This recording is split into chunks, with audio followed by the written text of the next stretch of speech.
4 months or months after the Benghazi tragedy, it's a tragedy when we lose 4 brave Americans, there are many questions that are unanswered. And the answers, frankly, that you've given this morning are not satisfactory to me. Were you and the President made aware of the classified cable from Chris Stevens said that the United States consulate in Benghazi could not survive a sustained assault? Numerous warnings, including personally to me, about the security were unanswered or unaddressed. It took a CNN reporter looking through the consulate to find Chris Stevens' last warning. When were you made aware of that cable? When were you made aware of the attack on the British ambassador and the assassination attempts and the closing of the consulates there? And what actions were taken? What was the President's activities during that 7-hour period? On the anniversary of the worst attack in American history, September 11th, we didn't have Department of Defense forces available for 7 hours. 2 brave Americans died in the last hour. With all these warnings, all these things took place, we didn't have a single Department of Defense asset apparently available to come to these rescues. I categorically reject your answer to Senator Johnson about, well, we didn't ask these survivors who were flown to Ramstein the next day that this was not a spontaneous demonstration. To say that it's because an investigation was going on, the American people deserve to know answers, and they certainly don't deserve false answers. And the answers that were given the American people on September 15th by the ambassador of the United Nations were false. In fact, contradicted by the classified information which was kept out of the Secretary of the United Nations report, who, by the way, in the President's words, had nothing to do with Benghazi, which questions why she was sent out to start with.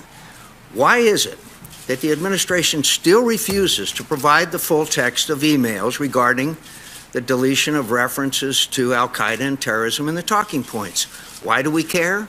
Because if the classified information had been included, it gives an entirely different version of events to the American people.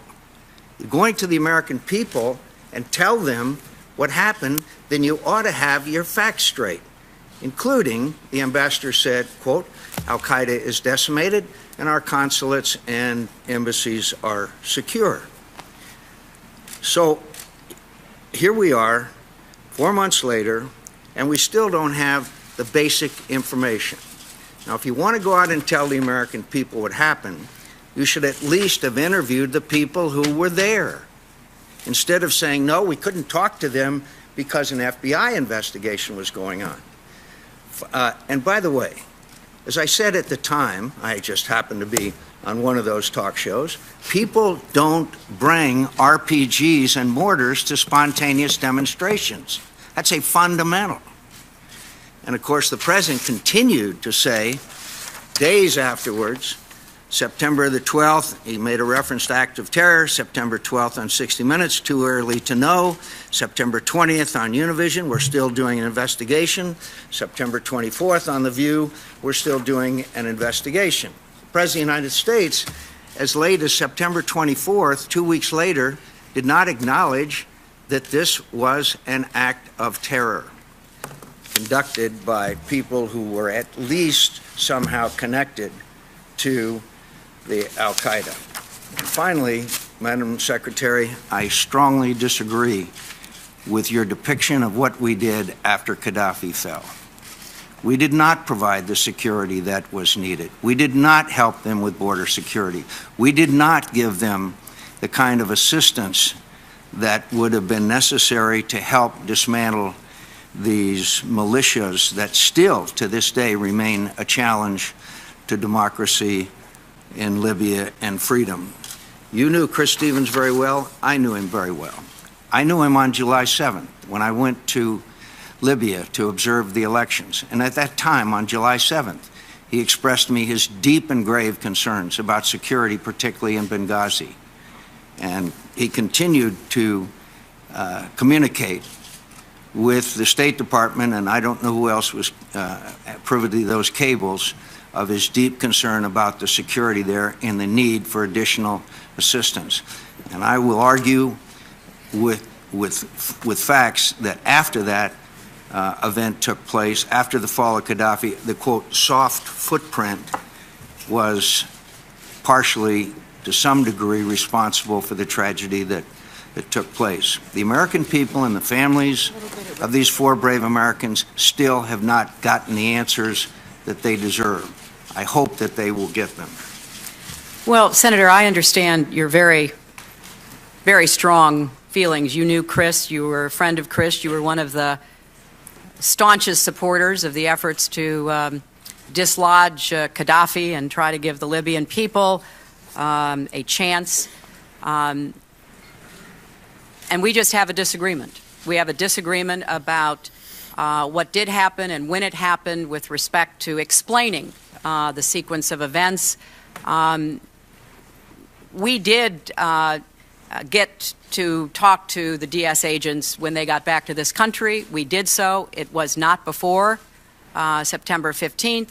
We had no access to the surveillance cameras for weeks, which helped to answer a number of questions.